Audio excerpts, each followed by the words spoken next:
सतनाम श्री वाहिगुरु साहिब जीओ।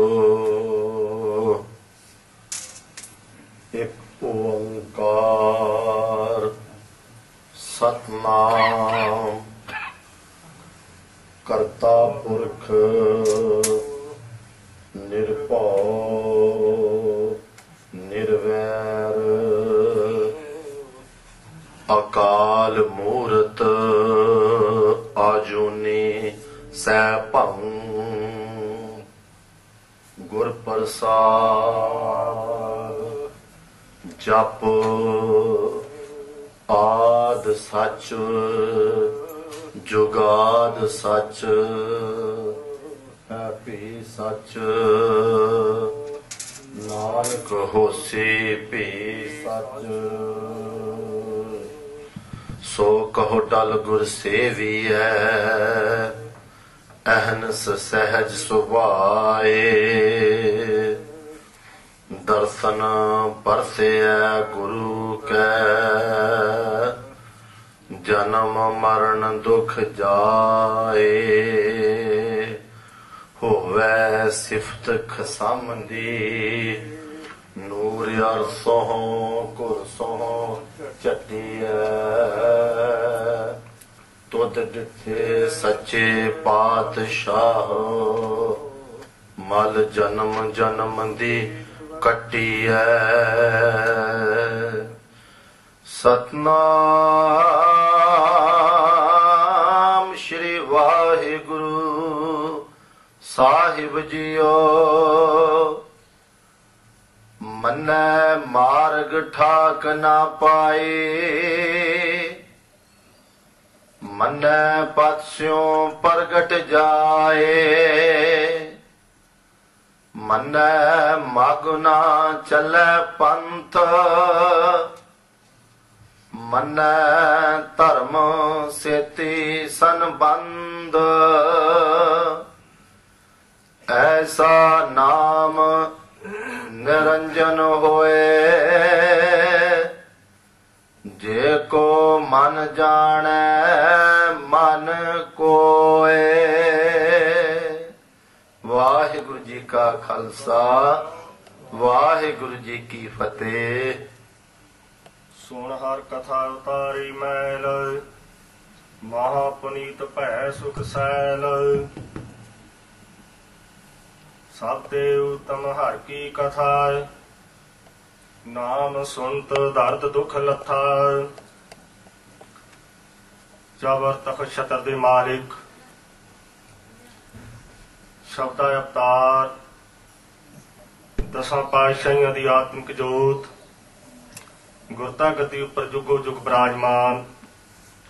धन धन श्री गुरु ग्रंथ साहिब जी दी पावन पवित्र हजूरी विखे जुड़ बैठे गुरु के साजी नवाजी गुरु रूप साध संगत जी करो रसना पवित्र बुलाओ। वाहिगुरु जी का खालसा वाहिगुरु जी की फतेह। सतगुर सच्चे पातशाह जी दी हजूरी शाम दे सजे सुंदर दीवान अंदर आप सब वड्डे भागां वाले माई भाई महाराज सच्चे पातशाह जी की गोद का आनंद मार रहे सो। गुरु महाराज के हजूर गुरबाणी का शब्द कीर्तन सरवण कर रहे सो। आप जी सरवण करा रहे सन भाई साहब भाई निर्मल सिंह जी मोगे वाले उन्होंने साथी।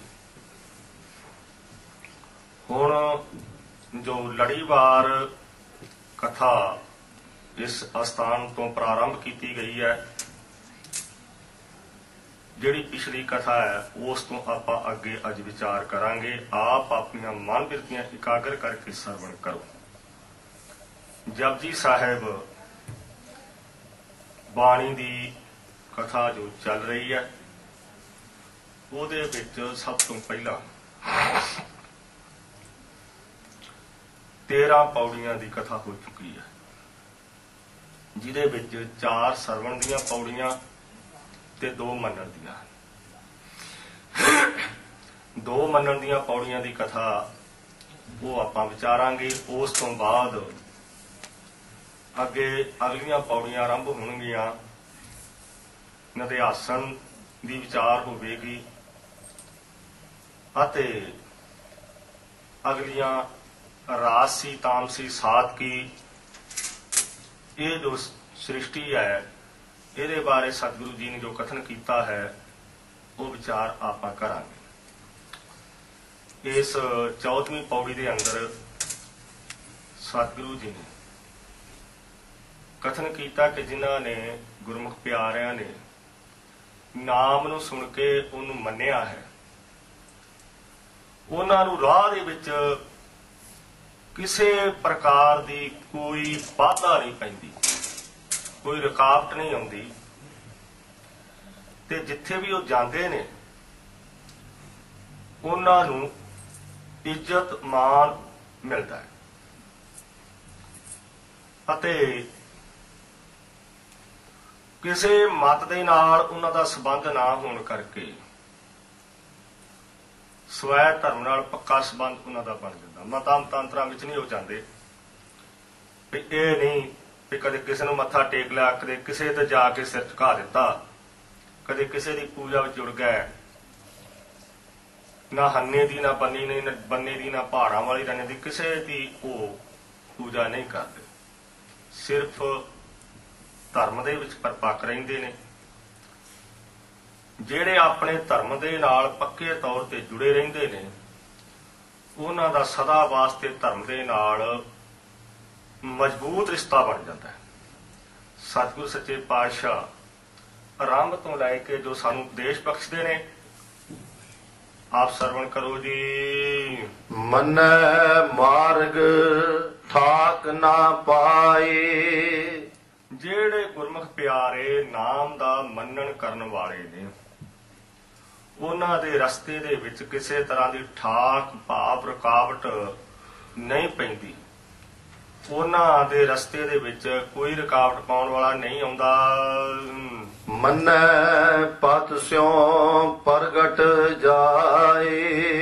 ਇਸ ਤਰ੍ਹਾਂ ਕਹਿੰਦੇ ਹੋ ਜੇ ਕਿਤੇ ਉਹਨਾਂ ਦਾ ਮਨ ਬਣ ਜਾਏ ਸ਼ੈਰ ਕਰਨ ਵਾਸਤੇ ਪਰਲੋਕ ਵਿੱਚ ਜਾਣ ਤਾਂ ਉਹਨਾਂ ਨੂੰ ਕੋਈ ਰੁਕਾਵਟ ਨਹੀਂ ਪੈਂਦੀ। ਜਿਸ ਕਿ ਸ੍ਰੀ ਰਾਗ ਦੇ ਵਿੱਚ ਸ੍ਰੀ ਗੁਰੂ ਨਾਨਕ ਦੇਵ ਜੀ ਮਹਾਰਾਜ ਨੇ ਇੱਕ ਸ਼ਬਦ ਉਚਾਰਨ ਕੀਤਾ ਹੈ, ਗੁਰਮੁਖਾਂ ਨੂੰ ਪੰਥ ਪ੍ਰਗਟਾ ਦਰ ਠਾਕ ਨਾ ਕੋਈ ਪਾਏ। ਕਿਸੇ ਤਰ੍ਹਾਂ ਦੀ ਰੁਕਾਵਟ ਨਹੀਂ ਪੈਂਦੀ। ਗੁਰਮੁਖਾਂ ਦਾ ਜਿਹੜਾ ਪੰਥ ਪ੍ਰਗਟ ਹੋ ਜਾਂਦਾ, ਕਿਸੇ ਤਰ੍ਹਾਂ ਦਾ ਕੋਈ ਵਾਧਾ ਨਹੀਂ ਪੈਂਦਾ। ਅਤੇ ਮਾਝ ਦੀ ਵਾਰ ਦੇ ਵਿੱਚ ਵੀ ਬਚਨ ਆਉਂਦੇ ਨੇ, ਸੱਚਾ ਸ਼ਬਦ ਨਿਸ਼ਾਨ ਠਾਕ ਨਾ ਪਾਈਐ, ਸੱਚ ਸੁਣ ਬੁੱਝ ਵਖਾਣ ਮਹਿਲ ਬੁਲਾਈਐ। ਸੱਚੇ ਦੇ ਦਰਬਾਰ ਦੇ ਵਿੱਚ ਸੱਚੇ ਗੁਰਾਂ ਦੇ ਉਪਦੇਸ਼ ਰੂਪ ਨਿਸ਼ਾਨ ਪ੍ਰਵਾਨੇ ਕਰਕੇ ਜੀਵ ਨੂੰ ਕਿਸੇ ਪ੍ਰਕਾਰ ਦੀ ਕੋਈ ਰੁਕਾਵਟ ਨਹੀਂ ਪੈਂਦੀ। ਤੇ ਜੇ ਕੋਈ ਐਸਾ ਕੰਮ ਕਰਦਾ ਹੈ, ਗਲਤੀ ਕਰਦਾ ਹੈ, ਉਹਨੂੰ ਪਛਤਾਉਣਾ ਪੈਂਦਾ ਹੈ। ਮੰਨੈ ਮਾਗ ਨਾ ਚੱਲੈ ਪੰਥ। ਨਾਮ ਦੇ ਮੰਨਣ ਕਾਰਨ ਕਰਕੇ ਪੰਥ ਨਾਮ ਹੈ ਭੇਖ ਦਾ, ਧਰਮ ਦਾ, ਤੇ ਰਸਤੇ ਪਰ ਨਹੀਂ ਚੱਲਦੇ। ਉਹ ਸਿਰਫ ਨਾਮ ਨੂੰ ਮੰਨਦੇ ਨੇ। ਉਹ ਵਿਖਾਵੇ ਮਾਤਰ ਜਿਹੜਾ ਪਹਿਰਾਵਾ ਹੈ ਧਰਮ ਦਾ ਉਹ ਤੇ ਵਿਸ਼ਵਾਸ ਨਹੀਂ ਕਰਦੇ। ਇਹ ਨਹੀਂ ਕਿ ਚਿੱਟੇ ਕੱਪੜੇ ਪਾ ਲਏ ਜਾਂ ਕਾਲੇ ਵਸਤਰ ਪਹਿਨ ਲਏ, ਮਾਲਾ ਵੱਖਰੇ ਕਿਸਮ ਦੀਆਂ ਲੈ ਲਈਆਂ, ਭਗਵਾ ਲਿਬਾਸ ਧਾਰਨ ਕਰ ਲਿਆ, ਇਤਿਆਦਿਕ ਇਹਨਾਂ ਭਰਮਾਂ ਵਿੱਚ ਇਹਨਾਂ ਭੇਖਾਂ ਵਿੱਚ ਉਹ ਨਹੀਂ ਪੈਂਦੇ। ਐਸੀ ਉਹਨਾਂ ਤੇ ਕਿਰਪਾ ਹੋ ਜਾਂਦੀ ਹੈ ਕਿਉਂਕਿ ਉਹ ਨਾਮ ਨਾਲ ਜੁੜੇ ਹੁੰਦੇ ਹਨ। ਮੰਨੈ ਧਰਮ ਸੇਤੀ ਸੰਬੰਧ। ਤੇ ਨਾਮ ਨੂੰ ਮੰਨਣ ਦੇ ਕਾਰਨ ਧਰਮ ਰਾਜ ਦੇ ਨਾਲ ਵੀ ਕਹਿੰਦੇ ਉਹਨਾਂ ਦਾ ਮੈਤਰੀ ਸੰਬੰਧ ਬਣ ਜਾਂਦਾ, ਮਿੱਤਰਤਾ ਵਾਲਾ ਰਿਸ਼ਤਾ ਬਣ ਜਾਂਦਾ ਹੈ। ਉਹ ਵੀ ਉਹਨਾਂ ਦਾ ਬੜਾ ਭਾਰੀ ਆਦਰ ਮਾਣ ਕਰਦਾ। ਜੇ ਕਿਤੇ ਉਹ ਆਪਣੀ ਮੌਜ ਵਿੱਚ ਉਹਦੀ ਪੂਰੀ ਚਲੇ ਜਾਂਦੇ ਨੇ ਤਾਂ ਉਹ ਅੱਗੋਂ ਆ ਕੇ ਉਹਨਾਂ ਦਾ ਸਨਮਾਨ ਕਰਦਾ ਹੈ।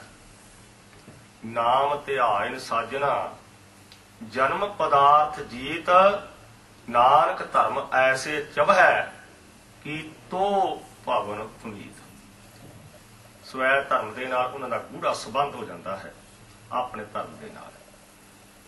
ਜਿਨ੍ਹਾਂ ਗੁਰਮੁਖ ਪਿਆਰੇ ਨੇ ਆਪਣੇ ਧਰਮ ਦੀ ਪਾਲਣਾ ਕੀਤੀ ਨਾਮ ਜਪਣ ਕਰਕੇ।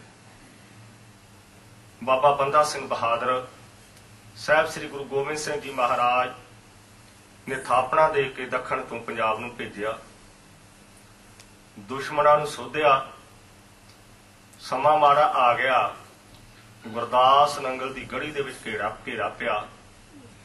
ਪੰਥ ਦੀ ਫੁੱਟ ਦਾ ਕਾਰਨ ਵੀ ਉਹ ਬਣਿਆ ਅਤੇ ਉਸ ਤੋਂ ਬਾਅਦ ਉਹਨਾਂ ਨੂੰ ਗ੍ਰਿਫਤਾਰ ਕੀਤਾ ਗਿਆ। ਉਸ ਵਕਤ 740 ਸਿੰਘ ਨਾਲ ਸਨ। ਇਹ ਪੰਜਾਬ ਤੋਂ ਜਲੂਸ ਚੱਲਿਆ ਫਰਖਸ਼ੀਆਰ ਦੀ ਅਗਵਾਈ ਵਿੱਚ, ਜਿਹੜਾ ਸਾਰੀ ਮੁਹਿੰਮ ਦੀ ਕਮਾਨ ਕਰ ਰਿਹਾ ਸੀ। ਦਿੱਲੀ ਪਹੁੰਚਿਆ। 2000 ਸਿਰ ਨੇਜਾਂ ਤੇ ਟੰਗੇ ਹੋਏ ਸਨ ਸਿੰਘਾਂ ਦੇ। 700 ਗੱਡਿਆਂ ਦੇ ਵਿੱਚ ਸਿੰਘਾਂ ਦੇ ਸੀਸ ਰੱਖੇ ਹੋਏ ਸਨ। 740 ਸਿੰਘ ਸਨ। ਉਹਨਾਂ ਨੂੰ ਜਾ ਕੇ ਕੈਦ ਕੀਤਾ ਗਿਆ। ਫਿਰ ਉਹਨਾਂ ਨੂੰ ਧਰਮ ਤਬਦੀਲ ਕਰਨ ਵਾਸਤੇ ਕਿਹਾ ਗਿਆ। ਇੱਕ ਛੋਟਾ ਜਿਹਾ ਬੱਚਾ, ਉਹਨੂੰ ਕਿਹਾ, ਉਹਦੀ ਮਾਤਾ ਨੂੰ ਜਦੋਂ ਪਤਾ ਲੱਗਾ, ਉਹਨੇ ਉਹਦੇ ਰਿਹਾਈ ਦੇ ਫਰਮਾਨ ਜਾਰੀ ਕਰਵਾਏ। ਪਰ ਉਹ ਐਸਾ ਸਿੱਦਕੀ ਸਿੱਖ ਕਹਿਣ ਲੱਗਾ, ਮੇਰੀ ਮਾਂ ਨਹੀਂ ਹੈ, ਇਹ ਝੂਠ ਬੋਲਦੀ ਹੈ, ਮੈਂ ਗੁਰੂ ਕਾ ਸਿੰਘ ਹਾਂ। ਉਹਨਾਂ ਦੇ ਧਰਮ ਦੇ ਨਾਲ ਪੱਕੇ ਨਾਤੇ ਬਣ ਗਏ। ਉਹ ਚੰਗੀ ਚੜ੍ਹਦੀ ਕਲਾ ਵਿੱਚ ਸ਼ਹੀਦ ਹੋਇਆ। 740 ਤੇ 740 ਸਿੰਘ ਪਹਿਲਾਂ ਸ਼ਹੀਦ ਹੋਏ। 1773 ਦੇ ਵਿੱਚ ਉਸ ਤੋਂ ਬਾਅਦ ਬਾਬਾ ਬੰਦਾ ਸਿੰਘ ਬਹਾਦਰ ਨੂੰ ਤਸੀਹੇ ਦੇ ਕੇ ਸ਼ਹੀਦ ਕੀਤਾ ਗਿਆ। ਉਹ ਆਪਣੇ ਧਰਮ ਦੇ ਨਾਲ ਪੱਕੇ ਰਿਸ਼ਤੇ ਬਣਾ ਕੇ ਬੈਠ ਗਏ, ਧਰਮ ਤੋਂ ਡੋਲੇ ਨਹੀਂ। ਐਸੀ ਉਹਨਾਂ ਤੇ ਕਿਰਪਾ ਹੋ ਗਈ। ਬੇਅੰਤ ਐਸੀਆਂ ਸਾਖੀਆਂ ਆਉਂਦੀਆਂ ਨੇ। ਭਾਈ ਸ਼ਬੇਗ ਸਿੰਘ, ਭਾਈ ਸਬਾਜ ਸਿੰਘ ਪੁੱਤਰ ਸੰਤੋ ਲਾਹੌਰ ਦਰਬਾਰ ਦੇ ਵਿੱਚ ਉੱਚ ਅਹੁਦੇ ਤੇ ਸੀ ਸ਼ਬੇਗ ਸਿੰਘ। ਜਦੋਂ 1790 ਦੇ ਵਿੱਚ ਖਾਨ ਬਹਾਦਰ ਜ਼ਕਰੀਆ ਖਾਨ ਵੱਲੋਂ ਸਿੰਘਾਂ ਨਾਲ ਸੁਲ੍ਹਾ ਦਾ ਹੱਥ ਵਧਾਇਆ ਗਿਆ, ਤਾਂ ਉਸ ਵਕਤ ਇਹ ਵਕੀਲ ਭਾਈ ਸ਼ਬੇਗ ਸਿੰਘ 1 ਲੱਖ ਦੀ ਸਨਅਤ ਜਾਇਦਾਦ ਦੀ ਜਗੀਰ ਦੀ ਤੇ ਬਹੁਤ ਕੀਮਤੀ ਖਿੱਲਤ ਤੇ ਨਵਾਬੀ ਦਾ ਖਿਤਾਬ ਲੈ ਕੇ ਅੰਮ੍ਰਿਤਸਰ ਪਹੁੰਚਿਆ। ਉਸ ਵਕਤ ਭਾਈ ਕਪੂਰ ਸਿੰਘ ਨੂੰ ਇਹ ਦਾਤ ਪੰਥ ਵੱਲੋਂ ਦਿੱਤੀ ਗਈ। ਉਸ ਤੋਂ ਬਾਅਦ ਇਹ ਕੁਰਬਾਨ ਵੀ ਰਿਹਾ ਤੇ ਆਪਣੇ ਇਹ ਸੇਵਾ ਕਾਲ ਦੌਰਾਨ ਇਹਨੇ ਬਹੁਤ ਸਾਰੇ ਗੋਰਾ ਸਥਾਨਾਂ ਦੇ ਤੇ ਸਿੰਘਾਂ ਦੇ ਸਥਾਨਾਂ ਦੇ ਜੋ ਜਗ੍ਹਾ ਸਨ, ਉਹਨਾਂ ਨੂੰ ਤਾਮੀਰ ਕਰਵਾਇਆ। ਉਸ ਤੋਂ ਬਾਅਦ ਇਹਦੇ ਪੁੱਤਰ ਸ਼ਬਾਜ ਸਿੰਘ ਦੀ ਧਰਮ ਚਰਚਾ ਦੇ ਵਿੱਚ ਜਦੋਂ ਗੱਲ ਚੱਲੀ, ਉਹ ਕਾਜੀ ਨਿਰੁੱਤਰ ਹੋ ਗਿਆ, ਪਰ ਉਹਨੇ ਰੌਲਾ ਪਾਤਾ ਕਿ ਇਹ ਇਸਲਾਮ ਤੋਂ, ਇਹ ਸ਼ਰਅ ਤੋਂ ਉਲਟ ਚੱਲਦੇ। ਦੋਵਾਂ ਪਿਓ ਪੁੱਤਰਾਂ ਨੂੰ 1802 ਸੰਮਤ ਬਿਕਰਮੀ ਦੇ ਵਿੱਚ ਚਰਖੀਆਂ ਤੇ ਚਾੜ ਦਿੱਤਾ ਗਿਆ। ਇਹਨਾਂ ਨੇ ਆਪਣਾ ਧਰਮ ਨਹੀਂ ਛੱਡਿਆ, ਇਹਨਾਂ ਦਾ ਧਰਮ ਨਾਲ ਪੱਕਾ ਨਾਤਾ ਬਣ ਗਿਆ। ਐਸੇ ਜਿਹੜੇ ਪਿਆਰੇ ਹਨ, ਜਿਹੜੇ ਧਰਮ ਦੇ ਉੱਪਰ ਆਪਣਾ ਵਿਸ਼ਵਾਸ ਰੱਖਦੇ ਨੇ, ਉਹ ਕਦੇ ਧਰਮ ਦਾ ਤਿਆਗ ਨਹੀਂ ਕਰਦੇ, ਆਪਣੀਆਂ ਸ਼ਹੀਦੀਆਂ ਦੇ ਦਿੰਦੇ ਹਨ। ਐਸਾ ਨਾਮ ਨਿਰੰਜਨ ਹੋਏ। ਐਸਾ ਨਾਮ ਪਰਮੇਸ਼ਰ ਮਾਇਆ ਕਾਲ ਤੋਂ ਜੋ ਰਹਿਤ ਹੈ, ਉਹ ਪਿੱਛੇ ਵੀ ਸੀ, ਹੁਣ ਵੀ ਹੈ ਤੇ ਅੱਗੇ ਨੂੰ ਵੀ ਹੋਵੇਗਾ। ਜੇ ਕੋ ਮਨ ਜਾਣੈ ਮਨ ਕੋਏ। ਜੇ ਕੋਈ ਮਨ ਦੇ ਵਿੱਚ ਮੰਨਣ ਕਰਨਾ ਜਾਣਦਾ ਹੈ, ਕਹਿੰਦੇ ਉਹ ਤੇ ਕਿਰਪਾ ਹੁੰਦੀ ਹੈ ਤੇ ਉਹ ਹੀ ਇਸ ਸੰਸਾਰ ਸਮੁੰਦਰ ਤੋਂ ਤਰ ਸਕਦਾ ਹੈ। ਮੰਨੈ ਪਾਵਹਿ ਮੋਖ ਦੁਆਰ। ਹੁਣ ਇਸ ਅਗਲੀ ਪੌੜੀ ਦੇ ਵਿੱਚ ਮਹਾਰਾਜ ਸੱਚੇ ਪਾਤਸ਼ਾਹ ਕੀ ਉਪਦੇਸ਼ ਬਖਸ਼ਦੇ ਨੇ ਕਿ ਸਿੱਖ ਨੂੰ ਨਾਮ ਸੁਣ ਕੇ ਮੰਨਣ ਕਰਦਾ ਹੈ। ਸਿੱਖ ਜੋ ਹੈ ਨਾਮ ਨੂੰ ਸੁਣ ਕੇ ਆਪਣੇ ਹਿਰਦੇ ਵਿੱਚ ਮੰਨਦਾ ਹੈ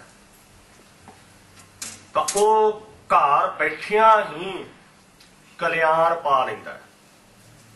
ਉਹਨੂੰ ਜੰਗਲਾਂ ਵਿੱਚ ਭਟਕਣ ਦੀ ਕੋਈ ਲੋੜ ਨਹੀਂ, ਕਿਉਂਕਿ ਉਹਦੇ ਹਿਰਦੇ ਦੇ ਵਿੱਚ ਪਰਮੇਸ਼ਰ ਦਾ ਵਾਸਾ ਹੋ ਜਾਂਦਾ ਹੈ। ਉਹ ਆਪਣਾ ਆਪ ਵੀ ਸੁਧਾਰ ਲੈਂਦਾ, ਆਪਣੇ ਪਰਿਵਾਰ ਦਾ ਵੀ ਸੁਧਾਰ ਕਰ ਲੈਂਦਾ। ਜੇ ਕੋਈ ਚਾਹਵਾਨ ਆ ਜਾਂਦਾ, ਜਿਗਿਆਸੂ ਆ ਜਾਂਦਾ ਹੈ, ਉਹਨੂੰ ਵੀ ਉਪਦੇਸ਼ ਦੇ ਕੇ ਉਹ ਧਾਰ ਦਿੰਦਾ ਹੈ। ਐਸੀ ਉਹ ਨਾਮ ਦੀ ਦਾਤ ਬਖਸ਼ਦਾ ਹੈ ਤੇ ਉਹ ਜੂਨਾਂ ਦੇ ਵਿੱਚ ਕਦੇ ਨਹੀਂ ਪੈਂਦਾ, ਜੂਨਾਂ ਦੇ ਚੱਕਰਾਂ ਤੋਂ ਮੁਕਤ ਹੋ ਜਾਂਦਾ ਹੈ। ਕਿਤੇ ਆਦਿਕ ਇਹ ਵਿਚਾਰਾਂ ਆਉਣਗੀਆਂ, ਮੰਨੈ ਪਾਪ ਹੈ ਮੋਖ ਦੁਆਰ। ਜੋ ਨਾਮ ਨੂੰ ਸੁਣ ਕੇ ਮੰਨੈ ਮੰਨਣ ਕਰਦਾ ਉਹਨੂੰ ਕੀ ਮਿਲਦਾ? ਕਹਿੰਦੇ ਮੰਨੈ ਪਾਪ ਹੈ ਮੋਖ ਦੁਆਰ। ਉਹ ਆਪਣੇ ਦੁਆਰ ਦਰਵਾਜ਼ੇ ਭਾਵ ਘਰ ਵਿੱਚ ਬੈਠਾ ਹੀ ਮੁਕਤੀ ਹਾਸਲ ਕਰ ਲੈਂਦਾ ਹੈ।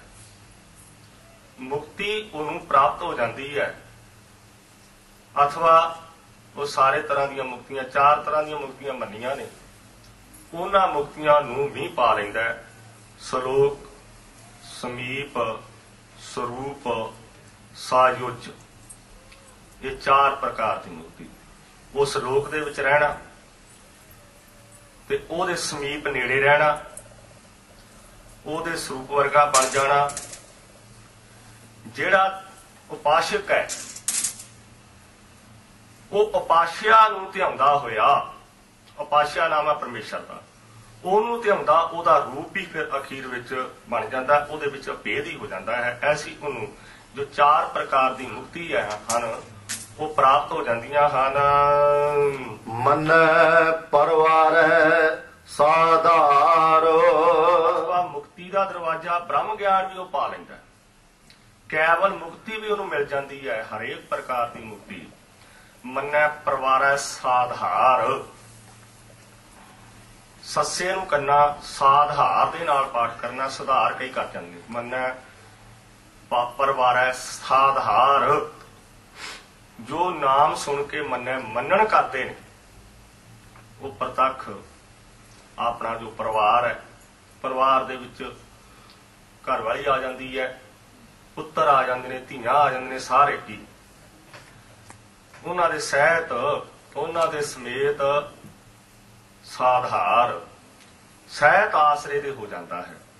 ਉਹਨੂੰ ਹੋਰ ਕਿਸੇ ਆਸਰੇ ਦੀ ਲੋੜ ਨਹੀਂ ਰਹਿੰਦੀ, ਕਿਸੇ ਭੇਖ ਨੂੰ ਧਾਰਨ ਦੀ ਉਹਨਾਂ ਨੂੰ ਲੋੜ ਨਹੀਂ ਪੈਂਦੀ। ਐਸੀ ਉਹਨਾਂ ਤੇ ਕਿਰਪਾ ਹੋ ਜਾਂਦੀ ਹੈ। ਜੇ ਕੋਈ ਵਿਰਖਤ ਹੈ, ਨਾ ਹੀ ਕੋਈ ਪੁੱਤਰੀ ਇਸਤਰੀ ਹੈ, ਨਾ ਕੋਈ ਉਹਦਾ ਹੋਰ ਬੱਚਾ ਹੈ, ਸਿੱਖੀ ਰੂਪ ਪਰਿਵਾਰ ਵਿੱਚ ਹੈ, ਜੇ ਕੋਈ ਜਿਹਨੇ ਭਾਵ ਸ਼ਾਦੀ ਨਹੀਂ ਕਰਵਾਈ, ਸਿੱਖੀ ਰੂਪ ਪਰਿਵਾਰ ਵਿੱਚ ਹੈ, ਕਹਿੰਦੇ ਫਿਰ ਉਹਨੂੰ ਕੀ ਮਿਲਦਾ? ਤਾਂ ਉਹ ਆਪਣੇ ਇੰਦਰੀਆਂ ਰੂਪ ਪਰਿਵਾਰ ਨੂੰ ਸਹਿਤ ਆਧਾਰ ਦੇ ਸੁਧਾਰ ਲੈਂਦਾ ਹੈ, ਉਹਨਾਂ ਦਾ ਸੁਧਾਰ ਕਰ ਲੈਂਦਾ ਹੈ, ਆਪਣੀਆਂ ਇੰਦਰੀਆਂ ਦਾ, ਇੰਦਰੀਆਂ ਨੂੰ ਉਪਦੇਸ਼ ਦਿੰਦਾ। ਉਹ ਕਹਿੰਦਾ ਹੈ ਕਿ ਤੁਸੀਂ ਪਰਮੇਸ਼ਰ ਦੇ ਪ੍ਰੈਣ ਹੋ ਜਾਓ, ਉਹਦੇ ਤੇ ਆਸਰਾ ਰੱਖੋ। ਇਹ ਨੇਤਰੋ ਮੇਰੇ ਹਰ ਤੁਮ ਮੈਂ ਜੋ ਧਰੀ ਹਰ ਬਿਨ ਅਵਰ ਨਾ ਦੇਖੋ ਕੋਈ। ਉਹ ਐਸਾ ਉਪਦੇਸ਼ ਦਿੰਦਾ ਆਪਣੀਆਂ ਅੱਖਾਂ ਨੇਤਰਾਂ ਨੂੰ, ਹਰ ਬਿਨ ਅਵਰ ਨਾ ਦੇਖੋ ਕੋਈ, ਨਦਰੀ ਹਰ ਨੇ ਹਾਲਿਆ।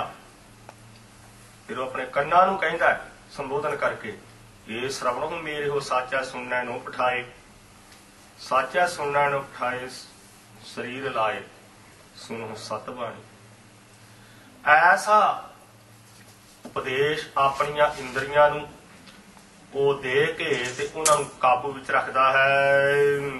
ਮੰਨੈ ਤਰੈ ਤਾਰੇ ਗੁਰ ਸਿੱਖ, ਜੋ ਨਾਮ ਨੂੰ ਸੁਣ ਕੇ ਮੰਨਣ ਕਰਦਾ, ਕਹਿੰਦੇ ਉਹ ਆਪ ਤਰਦਾ ਤੇ ਸਿੱਖ ਨੂੰ ਵੀ ਤਾਰ ਦਿੰਦਾ ਹੈ। ਐਸੇ ਗੁਰ ਕਉ ਬਲ ਬਲ ਜਾਈਐ, ਆਪ ਮੁਕਤ ਮੋਹਿ ਤਾਰ। ਅਤੇ ਜੋ ਗੁਰਸਿੱਖ ਨਾਮ ਨੂੰ ਮੰਨਦਾ ਹੈ, ਉਹ ਆਪ ਤਾਰਦਾ ਤੇ ਹੋਰਨਾਂ ਨੂੰ ਵੀ ਤਾਰ ਦਿੰਦਾ ਹੈ। ਆਪ ਮੁਕਤ ਕਰੈ ਸੰਸਾਰ, ਨਾਨਕ ਤਿਸ ਜਨ ਕਉ ਸਦਾ ਨਮਸਕਾਰ। इस तरह कहते हैं कि जिवें जिस सिख ने नाम का मनन किया वो आप भी तरिया ते अपने गुरु नूं भी तार दिंदा है। विद्वान ये भी अर्थ करते हैं। वो किवें कहने धन्ने भगत नूं तरलोचन दी राही परमेश्वर की प्राप्ति हुई सी ते अखीर विच परमेश्वर नूं बेनती करके उन्हें अपने गुरु तरलोचन नूं भी तार दिता सी कि परमात्मा वाहिगुरू इह ते किरपा करो, ये जाचक है। ऐसी उन्हां उपर किरपा हो जाती है कहते वो तार लेंदे ने। जिवें कहते गोरखनाथ ते दा गुरु सी मछंदरनाथ। मछंदरनाथ जो है संगला दीप दे विच राजा अमरू जो मर गया ओदी मुर्दा देश प्रवेश करके विशे सुख भोगदा रहा। जदों गोरखनाथ नूं पता लगा, गोरखनाथ ने भेस बदला के जाके अपने गुरु नूं जगाउणा कीता। जाग मछंदरा गोरख आए ये ताण लाया। उस वेले ओदी मुर्दा देह नूं छड्ड के उत्थों भज गया। फिर उन्हें श्री गुरु नानक देव जी महाराज दे हजूर अपने गुरु मछंदरनाथ नूं लिआंदा। सतगुरु जी नूं बेनती की कि इहनूं उपदेश दिओ। हजूर ने कहा सुन मछंदरा नानक बोलै वसगत पंच करे नह डोलै। कि मछंदरा नानक बोल रहा तेन दस रहा है पंज जेड़े है ना इन्हां नूं बस कर, मन नूं डला ना, फिर तेन प्राप्ति होगी। ऐसी कृपा की नानक बोलिया अमृत बाणी सुन मछंदरा औधू निशानी, ओनू भी तार दिता। चेले ने गुरु दी भी कल्याण करवा दी। कहते ये नाम दे मनन दी बरकत है। मन नानक भवै ना भिख। गुरु महाराज सच्चे पातशाह कथन करते हैं कि जेड़े नाम दा सुन के मनदे ने उन्हां नूं भिखिया नहीं मंगनी पैंदी। फिर के भाव भाव के वो जाके लोगों के द्वारे ते भिखिया नहीं मंगते। इस करके नाम दे विच ऐसी बरकत है। अथवा जेड़े नाम छपण वाले ने उन्हां नूं 84 लाख जूनिया रूप भिखिया विच नहीं पैना पैंदा। कदे किसे जून विच पै गए, कदे किसे जून विच पै गए। इन्हां जूनां तो उन्हां नूं छुटकारा मिल जाता है। वो भूतकाल वर्तमान भविष्य काल विच देह दिआस दे सहित हो के नहीं फिरते। वो देह दिआस तो परे हो जाते ने। ऐसी उन्हां ते कृपा हो जाती है। ऐसा नाम निरंजन होए। ये सिद्धो कहंदे गुरु नानक देव पातशाह कि माया काल तो रह जो परमेश्वर है उदा नाम पिछे भी सी, पहला भी सी, हुण भी है ते अगे नूं भी होवेगा। जे को मन जाने मन कोए। वो नाम नूं मनदे ने, अपने मन विच वसाउंदे ने। वो नाम दी बदौलत संसार समुंदर तो तर जाते हैं। पंच परवान पंच प्रधान। इस तरह अगली पौड़ी आरंभ कर लगे हैं। सतगुरु श्री गुरु रामदास जी महाराज ने मन्ने दे परथाई सारंग दी वार दे विच 4 पौड़ियां चारण कीतियां। 9वीं पौड़ी की पहली पंक्ति नाए मन्निया सुख उपजा नामे गत होई। 10वीं पौड़ी की पहली पंक्ति नाए मन्निया कुलबुधरै सब कुटुंब सबाया। नाए मन्निया दुरमत गई मत प्रगटी आया। नाए मन्निया सुरत उपजै नामे मत होई। ये नाम दे मनन दी वडियाई सारंग दी वार दे विच पौड़ियां दे रूप दे विच श्री गुरु रामदास जी ने की है। हुण अगली 16वीं पौड़ी जो है ਉਹਦੇ ਵਿੱਚ गुरु महाराज की उपदेश बख्शते हैं। सिद्ध हुण कहंदे ने जी कि तुसीं पहलियां 4 पौड़ियां जो ने उन्हां दे विच सरवण दा महात्म कथन कीता। उदों अगलियां दे विच मनण दी वडियाई कथन कीती है। ਤੇ ਹੁਣ ਨਿਧਿਆਸਣ ਬਾਰੇ ਦੱਸੋ। ਨਿਧਿਆਸਣ ਕੀ ਚੀਜ਼ ਹੈ?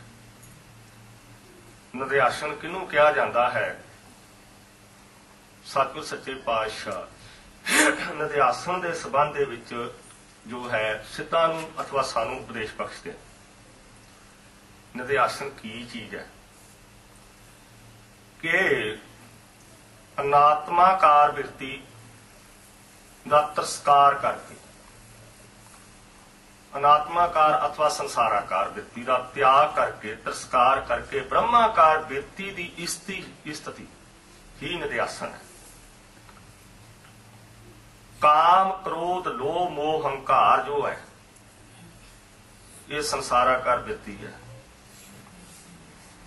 ਅਤੇ ਇਹਨਾਂ ਦਾ ਤਿਆਗ ਕਰਕੇ ਸਤ ਸੰਤੋਖ ਧਰਮ ਵਿਚਾਰ ਆਦਿਕ ਜੋ ਹੈ ਇਹਨਾਂ ਗੁਣਾਂ ਦੇ ਧਾਰਨੀ ਹੋਣਾ ਇਹ ਬ੍ਰਹਮਾਕਾਰ ਬਿਰਤੀ ਹੈ। ਇਹਨੂੰ ਨਿਧਿਆਸਣ ਕਹਿੰਦੇ।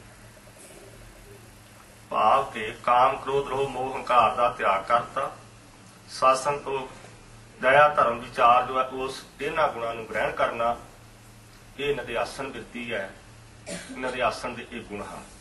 ਸਤਿਗੁਰ ਸੱਚੇ ਪਾਤਸ਼ਾਹ ਹੁਣ ਦੱਸ ਰਹੇ ਹਨ ਪੰਜ ਪ੍ਰਵਾਨ ਪੰਜ ਪ੍ਰਧਾਨ।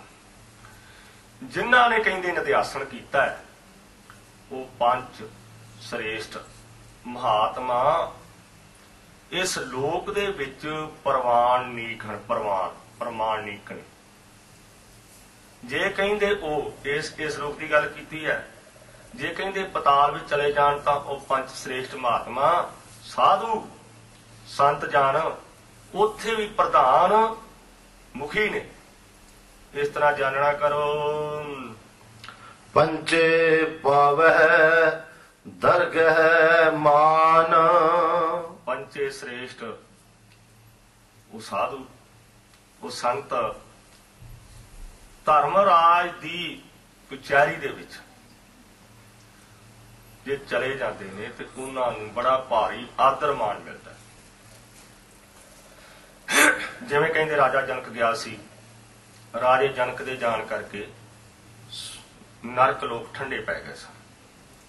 ਉਸ ਵਕਤ ਕਿਸੇ ਕਵੀ ਨੇ ਲਿਖਿਆ, ਧੰਨ ਧੰਨ ਰਾਜਾ ਜਨਕ ਹੈ ਜਿਨ ਸਿਮਰਨ ਕੀਆ ਵਿਵੇਕ, ਏਕ ਘੜੀ ਕੇ ਸਿਮਰਨੇ ਪਾਪੀ ਤਰੇ ਅਨੇਕ। ਇੱਕ ਘੜੀ ਦੇ ਸਿਮਰਨ ਕਰਕੇ, ਸਤਸੰਗਤ ਦੇ ਦੀ ਪ੍ਰਾਪਤੀ ਕਰਕੇ, ਨਾਮ ਦੀ ਬਦੌਲਤ ਉਹ ਜਿਹੜੇ ਗੁਰੂ ਪਿਆਰੇ ਨੇ, ਕਹਿੰਦੇ ਗੁਰਮੁਖ ਨਾਮ ਦਾਨ ਇਸ਼ਨਾਨ, ਗੁਰਮੁਖ ਲਾਗੈ ਸਹਿਜ ਧਿਆਨ, ਗੁਰਮੁਖ ਪਾਵੈ ਦਰਗਹਿ ਮਾਨ। ਦਰਗਾਹ ਦੇ ਵਿੱਚ ਮਾਣ ਪਾਉਂਦੇ ਨੇ। ਕਿਸ ਕਰਕੇ? ਉਹ ਪਿਆਰੇ ਪਹਿਲਾਂ ਉੱਠ ਕੇ ਇਸ਼ਨਾਨ ਕਰਦੇ ਨੇ, ਫਿਰ ਉਹ ਨਾਮ ਜਪਦੇ ਨੇ, ਫਿਰ ਆਪਣੀ ਦਸਾਂ ਨਵਾਂ ਦੀ ਕਿਰਤ ਕਮਾਈ ਦੇ ਵਿੱਚੋਂ ਦਾਨ ਕਰਦੇ ਨੇ। ਸਹਿਜ ਦੇ ਵਿੱਚ ਉਹਨਾਂ ਦਾ ਧਿਆਨ ਜੁੜਿਆ, ਸਹਿਜ ਪਰਮਾਤਮਾ ਦੇ ਵਿੱਚ ਉਹਨਾਂ ਦਾ ਧਿਆਨ ਜੁੜ ਜਾਂਦਾ ਹੈ। ਉਹਦੀ ਦਰਗਾਹ ਦੇ ਵਿੱਚ ਫਿਰ ਉਹਨਾਂ ਨੂੰ ਬੜਾ ਭਾਰੀ ਮਾਣ ਤੇ ਸਤਿਕਾਰ ਪ੍ਰਾਪਤ ਹੁੰਦਾ ਹੈ। ਪੰਚੇ ਸੋਹੇ ਦਰ ਰਾਜਾਨ। ਰਾਜਾਨ ਰਾਜਿਆਂ ਦੇ ਰਾਜੇ ਜੋ ਵਿਸ਼ਨੂੰ ਜੀ ਨੇ, ਕਹਿੰਦੇ ਵਿਸ਼ਨੂੰ ਨੂੰ ਮੰਨਿਆ ਗਿਆ, ਉਹਨਾਂ ਦੇ ਦਰ ਬੈਕੁੰਠ ਧਾਮ ਦੇ ਵਿੱਚ ਚਲੇ ਜਾਣ ਤੇ ਜਿਵੇਂ ਸਨਕਾਦਿਕਾਂ ਨੂੰ ਬੜਾ ਭਾਰੀ ਮਾਣ ਸ਼ੋਭਾ ਪਾਉਂਦੇ।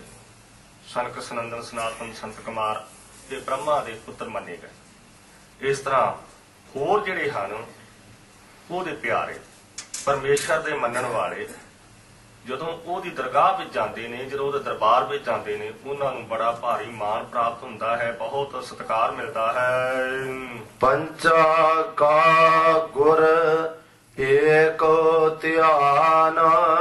ਪੰਚਾ ਸ੍ਰੇਸ਼ਟ ਜੋ ਸੰਤ ਜਨ ਦਾ ਗੁਰੂ, ਜੋ ਇੱਕ ਅਕਾਲ ਪੁਰਖ ਹੈ, ਵਾਹਿਗੁਰੂ ਹੈ, ਉਸ ਇੱਕ ਦਾ ਮਹਾਤਮਾ ਜਨ, ਸਾਧੂ ਜਨ, ਜਿਹੜੇ ਸਵਾਸ ਸਵਾਸ ਉਹਦਾ ਸਿਮਰਨ ਕਰਨ ਵਾਲੇ ਨੇ, ਧਿਆਨ ਕਰਦੇ। ਪੰਚਾਂ ਕਾ ਗੁਰ ਏਕ ਧਿਆਨ, ਇੱਕ ਦਾ ਧਿਆਨ ਕਰਦੇ ਨੇ। ਉਹ ਨਹੀਂ ਕਦੇ ਕਿਸੇ ਦੇਵੀ ਨੂੰ ਮੱਥਾ ਟੇਕ ਲਿਆ, ਕਦੇ ਕਿਸੇ ਦੇਵਤੇ ਦੀ ਪੂਜਾ ਕਰ ਲਈ, ਨਹੀਂ।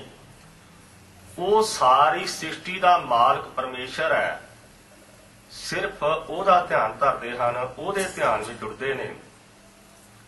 ਮਹਾਰਾਜ ਸੱਚੇ ਪਾਤਸ਼ਾਹ ਜੀ ਨੇ ਇਹ ਸਿੱਧਾ ਨੂੰ ਇਤਫਕ ਜੋ ਉਪਦੇਸ਼ ਦਿੱਤਾ। ਅੱਗੇ ਕੀ ਕਹਿੰਦੇ ਹਨ ਜੀ? ਜੇ ਕੋ ਕਹੈ ਕਰੈ ਵਿਚਾਰ। ਜੇ ਕੋਈ ਕਹਿੰਦੇ ਕਹੇ ਤੇ ਵਿਚਾਰੇ ਪਰਮੇਸ਼ਰ ਦੇ ਗੁਣ ਕਹਿ ਸਕਦਾ, ਤਾਂ ਅਸੀਂ ਕਹਿੰਦੇ ਆ ਕਿ ਨਹੀਂ ਕਹਿ ਸਕਦਾ। ਕਿਉਂ ਨਹੀਂ ਕਹਿ ਸਕਦਾ? ਕਿਵੇਂ ਦੱਸਦੇ ਹਨ? ਕਰਤੇ ਕੈ ਕਰਨੈ ਨਾਹੀ ਸੁਮਾਰ। ਕਰਤਾ ਜਿਹੜਾ ਪਰਮੇਸ਼ਰ ਹੈ ਉਹਦੀ ਕਰਨਾ, ਉਹਦੀ ਜੋ ਕਿਰਤ ਹੈ ਉਹਦਾ ਕੋਈ ਸੁਮਾਰ ਨਹੀਂ, ਉਹਦੀ ਕੋਈ ਗਿਣਤੀ ਨਹੀਂ, ਕੋਈ ਲੇਖਾ ਜੋਖਾ ਨਹੀਂ। ਜੋ ਕੰਮ ਉਹ ਕਰ ਰਿਹਾ ਉਹ ਕਿਸੇ ਗਿਣਤੀ ਮਿੰਤੀ ਵਿੱਚ ਨਹੀਂ, ਕਿਸੇ ਲੇਖੇ ਜੋਖੇ ਵਿੱਚ ਨਹੀਂ ਆਉਂਦੇ। ਕਿਉਂਕਿ ਪਰਮੇਸ਼ਰ ਨੇ ਜੋ ਵੀ ਕਾਰਜ ਕੀਤਾ ਇੱਕ ਬਚਨ ਦੇ ਨਾਲ ਕੀਤਾ ਪਸਾਓ ਏਕੋ ਖਵਾਓ, ਇੱਕੋ ਬਚਨ ਦੇ ਨਾਲ ਕੀਤਾ। ਕਿਸੇ ਦੀ ਉਹਨੇ ਸਲਾਹ ਨਹੀਂ ਲਈ, ਇੱਕ ਬਚਨ ਦੇ ਨਾਲ ਹੀ ਸਾਰਾ ਉਹਨੇ ਪਸਾਰ ਦਿੱਤਾ। ਉਹਦੇ ਗੁਣਾਂ ਦਾ ਕਥਨ ਕਰਨਾ ਬਹੁਤ ਔਖਾ ਹੈ। ਅੰਤ ਨ ਪਾਪ ਦੇਵ ਸਰਵੈ ਮਨ ਇੰਦਰ ਮਹਾ ਸਿਵ ਜੋਗ ਕਰੀ, ਹੁਣ ਵੇਦ ਬਿਰੰਚ ਵਿਚਾਰ ਰਹਿਓ, ਹਰ ਜਾਪ ਨਾ ਛਾੜਿਓ ਏਕ ਕਰੇ। ਤੇ ਇਸ ਤਰ੍ਹਾਂ ਉਹਦੇ ਗੁਣਾਂ ਦਾ ਕੋਈ ਵੀ ਅੱਜ ਤੱਕ ਅੰਤ ਨਹੀਂ ਪਾ ਸਕਿਆ। ਸੇਖਨਾਗ ਮੰਨਿਆ ਗਿਆ ਕਿ ਨਵੇਂ ਸੂਰਜ ਚੜ੍ਹਦੇ 2000 ਜਿਹਦੀ ਜ਼ੁਬਾਨ ਹੈ 1000 ਮੂੰਹ ਦੇ ਵਿੱਚ, ਤੇ ਕਹਿੰਦੇ ਨਵੇਂ ਸੂਰਜ ਚੜ੍ਹਦੇ ਨਵੇਂ ਨਾਂ ਦੇ ਨਾਲ ਉਹਨੂੰ ਚੇਤੇ ਕਰਦਾ। ਅੱਜ ਤੱਕ ਉਹਦਾ ਅੰਤ ਨਹੀਂ ਪਾ ਸਕਿਆ। ਹੋਰ ਜਿੰਨੇ ਵੀ ਹੋਏ ਨੇ ਕਿਸੇ ਨੇ ਵੀ ਉਹਦਾ ਅੰਤ ਨਹੀਂ ਪਾਇਆ। ਉਹਦਾ ਅੰਤ ਕੀ ਹੈ? ਉਹਦਾ ਅੰਤ ਇਹ ਹੈ ਕਿ ਪਰਮੇਸ਼ਰ ਤੋਂ ਬੇਅੰਤ ਹੈ। ਇਹ ਉਹਦਾ ਅੰਤ ਹੈ। ਅੰਤ ਨਾ ਸਿਫਤੀ ਕਹਿਣ ਨਾ ਅੰਤ, ਅੰਤ ਨਾ ਕਰਨਾ ਦੇਣ ਨਾ ਅੰਤ, ਅੰਤ ਨਾ ਵੇਖਣ ਸੁਣਨ ਨਾ ਅੰਤ। ਉਹਦਾ ਕੋਈ ਅੰਤ ਨਹੀਂ। ਇਸ ਕਰਕੇ ਕਹਿੰਦੇ ਕਰਤੇ ਕਹਿ ਕਰਨਾ ਨਹੀਂ ਸਮਾਰ। ਉਹ ਜੋ ਕਰਤੱਵ ਕਰ ਰਿਹਾ ਕਰਤਾ ਪਰਮੇਸ਼ਰ, ਉਹਦੀ ਕੋਈ ਗਿਣਤੀ ਨਹੀਂ ਕਰ ਸਕਦਾ। ਤੌਲ ਧਰਮ ਦਇਆ ਕਾ ਪੂਤ। ਧਰਮ ਹਿੰਦੂ ਮਤ ਅਨੁਸਾਰ ਕਹਿੰਦੇ ਇੱਕ ਬਲਦ ਮੰਨਿਆ ਗਿਆ। ਧੌਲ ਧਰਮ ਦਇਆ ਕਾ ਪੂਤ। ਧੌਲ ਰੂਪੀ ਧੌਲਾ, ਧਰਮ ਰੂਪੀ ਧੌਲਾ ਬਲਦ, ਜਿਹਦੇ ਆਸਰੇ ਕਹਿੰਦੇ ਸਾਰੀ ਧਰਤੀ ਖਲੋਤੀ ਹੈ। ਇਹ ਐਸਾ ਵਿਸ਼ਵਾਸ ਹੈ। ਪ੍ਰਤੱਖ ਬਲਦ ਗਊ ਦਾ ਪੁੱਤਰ ਹੁੰਦਾ ਹੈ, ਜਿਵੇਂ ਧਰਮ ਰੂਪੀ ਧੌਲ ਬਲਦ ਦਇਆ ਰੂਪੀ ਗਊ ਦਾ ਪੁੱਤਰ ਹੈ। ਦਇਆ ਕਰਨੀ ਸਭ ਸਾਧਨਾ ਵਿੱਚੋਂ ਇੱਕ ਉੱਤਮ ਸਾਧਨ ਹੈ। ਇਸ ਕਰਕੇ ਕਹਿੰਦੇ ਹਨ ਜਿਹੜੇ ਦਇਆ ਕਰਨੀ ਹੈ ਕਿਸੇ ਤੇ, ਇਹ ਸਭ ਨਾਲੋਂ ਸ੍ਰੇਸ਼ਟ ਸਾਧਨ ਹੈ, ਚੰਗਾ ਕਰਮ ਹੈ। ਦਇਆ ਕਰਨ ਲੱਗੇ ਕਦੇ ਵੀ ਕੰਨੀ ਨਾ ਕਤਰਾਓ। ਜਿੱਥੇ ਕਿਸੇ ਦੀ ਲੋੜ ਹੈ ਉੱਥੇ ਉਹਦੀ ਪੁੱਜ ਕੇ ਸਹਾਇਤਾ ਕਰੋ। ਤੇ ਕਹਿੰਦੇ ਇਸ ਤੋਂ ਵੱਡਾ ਹੋਰ ਕੋਈ ਧਰਮ ਨਹੀਂ ਹੈ। ਸੰਤੋਖ ਥਾਪ ਰੱਖਿਆ ਜਿਨ ਸੂਤ। ਸੰਤੋਖ ਤੇ ਇਸ ਤਰ੍ਹਾਂ ਕਹਿੰਦੇ ਹਨ ਉਹ ਧਰਮ ਰੂਪੀ ਬਲਦ ਜਥਾ ਲਾਭ ਤਥਾ ਸੰਤੁਸ਼ਟ ਹੈ। ਐਸਿਆਂ ਅਸੂਲਾਂ ਦੇ ਵਿੱਚ ਟਿਕ ਕੇ ਸੰਤੋਖ ਰੂਪੀ ਘਾਹ ਨੂੰ ਖਾਂਦਾ ਹੈ, ਖਾਣਾ ਕਰਦਾ ਹੈ। ਭਾਵ ਧਰਮੀ ਪੁਰਸ਼ ਹਮੇਸ਼ਾ ਸੰਤੋਖ ਵਿੱਚ, ਸੁਖ ਸ਼ਾਂਤੀ ਵਿੱਚ ਤੁਰਿਆ ਰਹਿੰਦਾ ਹੈ। ਉਹ ਕਦੇ ਵੀ ਕਿਸੇ ਚੰਗੇ ਨਿਯਮ ਦੀ ਉਲੰਘਣਾ ਨਹੀਂ ਕਰਦਾ। ਸੰਤੋਖ ਥਾਪ ਰੱਖਿਆ ਜਿਨ ਸੂਤ। ਤੇ ਜਿਸ ਪਰਮੇਸ਼ਰ ਨੇ ਸਾਰੇ ਜਗਤ ਦੀ ਸੂਤ ਮਰਿਆਦਾ ਬੰਨੀ ਹੋਈ ਹੈ, ਉਸ ਨੇ ਹੀ ਧਰਮ ਰੂਪੀ ਬਲਦ ਦੇ ਉੱਪਰ ਇਸ ਹੁਕਮ ਸਥਾਪਨ ਕਰ ਰੱਖਿਆ। ਇਸ ਕਰਕੇ ਕਹਿੰਦੇ ਹਨ ਸੰਤੋਖ ਥਾਪ ਰੱਖਿਆ ਜਿਨ ਸੂਤ। ਉਹ ਪਰਮੇਸ਼ਰ ਨੇ ਜੋ ਧੌਲ ਰੂਪੀ ਬਲਦ ਹੈ, ਧਰਮ ਰੂਪੀ ਬਲਦ ਹੈ, ਉਹਦੇ ਉੱਪਰ ਆਪਣਾ ਹੁਕਮ ਚਲਾਇਆ ਹੋਇਆ ਹੈ। ਜੇ ਕੋ ਬੁਝੈ ਹੋਵੇ ਸਚਿਆਰ। ਜਿਹੜਾ ਕੋਈ ਪੁਰਸ਼, ਕੋਈ ਬੰਦਾ, ਕੋਈ ਮਨੁੱਖ ਇਸ ਬੁੱਝ ਭੇਦ ਨੂੰ ਬੁੱਝ ਲੈਂਦਾ ਹੈ, ਉਹ ਸਚਿਆਰ ਸੱਚੇ ਪਰਮੇਸ਼ਰ ਦਾ ਰੂਪ ਹੀ ਹੋ ਜਾਂਦਾ ਹੈ। ਉਹਦਾ ਤੇ ਪਰਮੇਸ਼ਰ ਦਾ ਫਿਰ ਕੋਈ ਭੇਦ ਨਹੀਂ ਰਹਿ ਜਾਂਦਾ। ਤਵਲੇ ਉੱਪਰ ਕੀਤਾ ਭਾਰ। बल्द उपर कहंदे किन्ना कु भार है, ये दसो जी। 10 मान है, 1000 मान है, जां इस तो ज्यादा किन्ना क है? किन्ना क भार वो चुक सकता है? धरती होर परै होर होर। धरती कहंदे होर है, असीं एक धरती मान लवांगे, ਉਹਦੇ आसरे कहंदे बल्द खलोता है।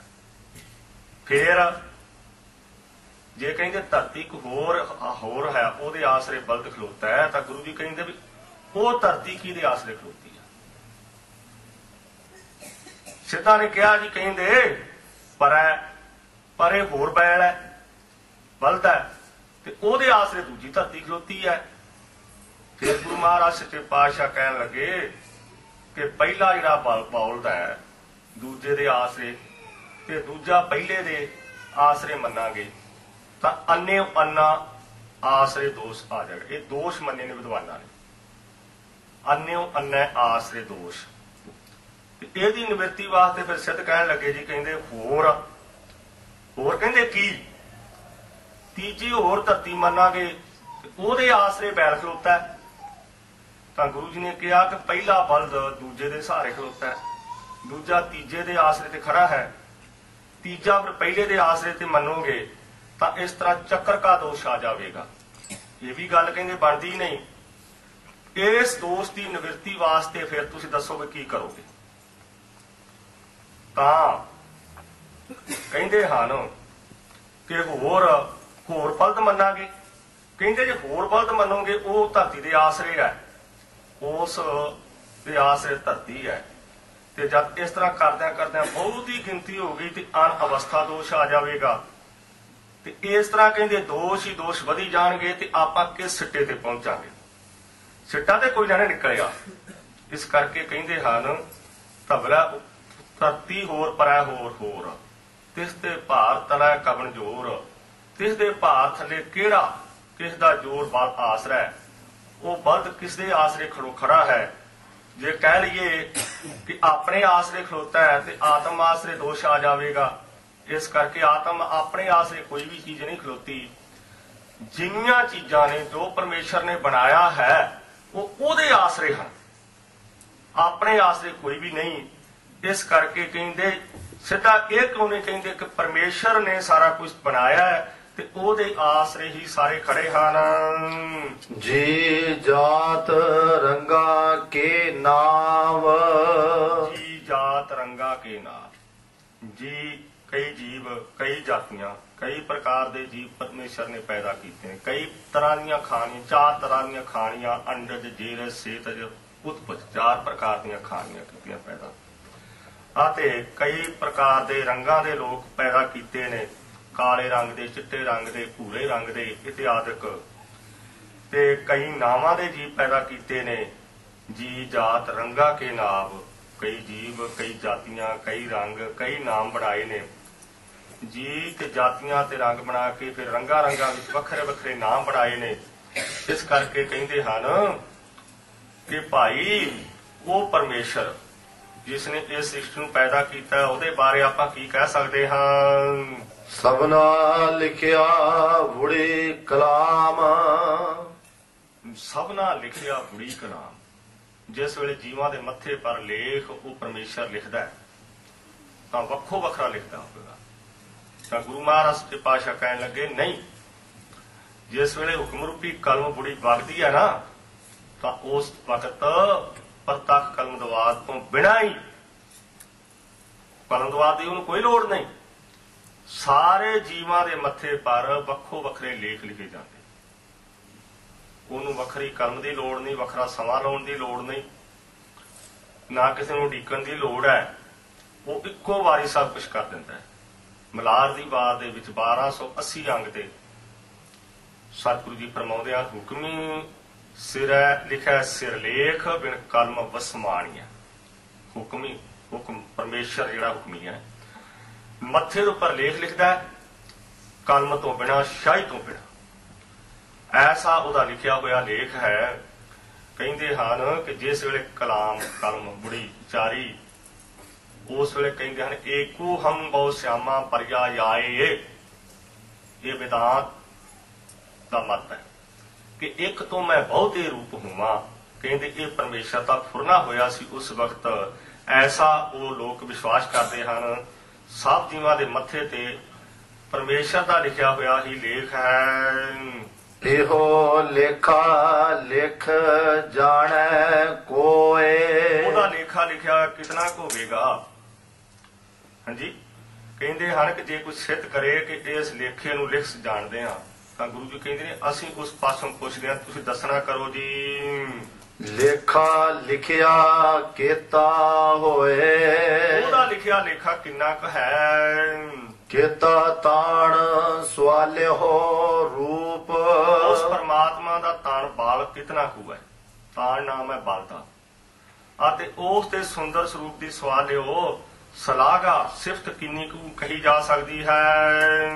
ਕੀਤੀ ਦਾਤ ਜਾਣੈ ਕੌਣ ਕੂਤ। ਕਿੰਨੀ ਕੁ ਉਹਦੀ ਦਾਤ ਹੈ, ਕਿੰਨੀਆਂ ਕੁ ਉਹ ਦਾਤਾਂ ਦਿੰਦਾ ਜੀਵਾਂ ਨੂੰ। ਜੀਵਾਂ ਨੂੰ ਕੂਤ ਖੁਰਾਕ ਦੇ ਰਿਹਾ, ਕੌਣ ਜਾਣ ਸਕਦਾ ਹੈ। ਕਹਿੰਦੇ ਕੋਈ ਨਹੀਂ ਜਾਣ ਸਕਦਾ। ਕੀਤਾ ਪਸਾਓ ਏਕੋ ਕੁਆਓ। ਕੀਤਾ ਪਸਾਓ, ਇੱਕ ਬਚਨ ਦੇ ਨਾਲ ਹੀ ਉਸਨੇ ਸਾਰੇ ਜਗਤ ਦਾ ਪਸਾਰਾ ਕਰ ਦਿੱਤਾ। ਖੰਡ ਦੀਪ ਸਭ ਲੋਵਾ, ਏਕ ਕੁਵਾਵੈ ਤੇ ਸਭ ਹੋਆ। ਤਿਸਤੇ ਹੋਏ ਲਖ ਦਰਿਆਓ। ਉਸ ਪਰਮੇਸ਼ਰ ਨੇ ਕਹਿੰਦੇ ਲੱਖਾਂ ਹੀ ਪ੍ਰਤੱਖ ਦਰਿਆ ਬਣਾ ਦਿੱਤੇ। ਕੁਦਰਤ ਕਵਣ ਕਹਾ ਵਿਚਾਰ। ਇਸ ਦੇ ਵਿੱਚ ਸ਼ਕਤੀ ਹੈ ਵੀ ਕੁਦਰਤ ਉਹਦੀ ਵਿਚਾਰ ਦਾ ਕੋਈ ਕਥਨ ਕਰ ਸਕੇ। ਕੁਦਰਤ ਦੀ ਵਿਚਾਰ ਦਾ ਕੋਈ ਵੀ ਕਥਨ ਨਹੀਂ ਕਰ ਸਕਦਾ। ਵਾਰਿਆ ਨਾ ਜਾਵਾ ਏਕ ਵਾਰ। ਉਹ ਪਰਮਾਤਮਾ ਇੱਕ ਵਾਰ ਵਾਲ ਰੋਮ ਨਹੀਂ ਵਾਰਿਆ ਜਾਂਦਾ, ਉਹਦਾ ਕਥਨ ਨਹੀਂ ਕੀਤਾ ਜਾ ਸਕਦਾ। ਕਹਿੰਦੇ ਉਹ ਤੋਂ ਮੈਂ ਕੁਰਬਾਨ ਜਾਂਦਾ, ਬਾਰ-ਬਾਰ ਬਲਿਹਾਰ ਜਾਂਦਾ ਹਾਂ। ਇਸ ਕਰਕੇ ਤੁਸੀਂ ਵੀ ਕਹਿੰਦੇ ਬਲਿਹਾਰ ਜਾਓ। ਮਹਾਰਾਜ ਸੱਚੇ ਪਾਤਸ਼ਾਹ ਅੱਗੇ ਕੀ ਕਹਿੰਦੇ ਹਨ। ਜੋ ਤੁਧ ਭਾਵੈ ਸਾਈ ਭਲੀ ਕਾਰ। ਪਰਮੇਸ਼ਰ ਜੋ ਤੈਨੂੰ ਭਾਉਂਦਾ ਹੈ ਉਹ ਹੀ ਗੱਲ ਚੰਗੀ ਹੈ। ਤੂੰ ਸਦਾ ਸਲਾਮਤ ਨਿਰੰਕਾਰ। ਜੋ ਸਦਾ ਸਲਾਮਤ ਇਸਤਤ ਰੂਪ ਹੈ ਉਹ ਤੁਸੀਂ ਆਪ ਹੀ ਹੋ। ਮਹਾਰਾਜ ਸੱਚੇ ਪਾਤਸ਼ਾਹ ਜੀ ਨੇ ਇਹ ਸਾਨੂੰ ਪਾਵਨ ਪਿਤਰ ਉਪਦੇਸ਼ ਇਸ ਨਿਧਿਆਸਨ ਦੀ ਪੌੜੀ ਦੇ ਵਿੱਚ, ਇਸ ਤੋਂ ਪਹਿਲਾਂ ਮੰਨਣ ਦੀਆਂ ਪੌੜੀਆਂ ਦੇ ਵਿੱਚ ਬਖਸ਼ਿਸ਼ ਕੀਤਾ ਹੈ। ਇਹ ਉਪਦੇਸ਼ ਸਾਡੇ ਹਿਰਦੇ ਵਿੱਚ ਵਸੇ, ਸਾਡਾ ਲੋਕ ਤੇ ਪਰਲੋਕ ਸਵਰੇ। ਇੰਨੀਆਂ ਵਿਚਾਰਾਂ ਕਰਦਿਆਂ ਹੋਈਆਂ ਅਨੇਕਾਂ ਭੁੱਲਾਂ ਗਲਤੀਆਂ ਦੀ ਦਾਸ ਗੁਰੂ ਮਹਾਰਾਜ ਤੋਂ ਤੇ ਗੁਰੂ ਦੀਆਂ ਸੰਗਤਾਂ ਤੋਂ ਖਿਮਾ ਜਾਚਨਾ ਕਰਦਾ ਹੈ। ਪ੍ਰਬੰਧਕਾਂ ਦਾ ਬਹੁਤ ਬਹੁਤ ਧੰਨਵਾਦ ਜਿਨ੍ਹਾਂ ਗੁਰੂ ਪਿਆਰਿਆਂ ਨੇ ਗੁਰੂ ਕੀ ਸੰਗਤ ਨੂੰ ਗੁਰੂ ਕੇ ਹਜ਼ੂਰ ਗੁਰ ਸ਼ਬਦ ਦੀ ਵਿਚਾਰ ਕਰਨ ਦਾ ਸੁਭਾਗ ਬਖਸ਼ਿਆ। ਤੇ ਹੁਣ ਆਓ ਆਪ ਕਵੀਸ਼ਰੀ ਜਥਾ ਭਾਈ ਸਾਹਿਬ ਭਾਈ ਸੁਲੱਖਣ ਸਿੰਘ ਜੀ ਕੰਗ, ਜਿਹੜੇ ਵੱਡੇ ਮਹਾਂਪੁਰਖਾਂ ਦੀ ਸੰਗਤ ਕਰ ਚੁੱਕੇ ਨੇ, ਦਾਸ ਦੇ ਨਾਲ ਵੀ ਰਹੇ ਨੇ। ਬੜਾ ਜੋਸ਼ ਤੇ ਬੜਾ ਉਤਸ਼ਾਹ ਹੁੰਦਾ ਸੀ ਉਦੋਂ ਵੀ, ਇਹਨਾਂ ਦੇ ਵਿੱਚ ਤੇ ਹੁਣ ਵੀ ਹੈ। ਉਹਨਾਂ ਦੇ ਕੋਲੋਂ ਆਪ ਕਵੀਸ਼ਰੀ ਵਾਰਾਂ ਸਰਵਣ ਕਰੋ। ਵਾਹਿਗੁਰੂ ਜੀ ਕਾ ਖਾਲਸਾ, ਵਾਹਿਗੁਰੂ ਜੀ ਕੀ ਫਤਿਹ।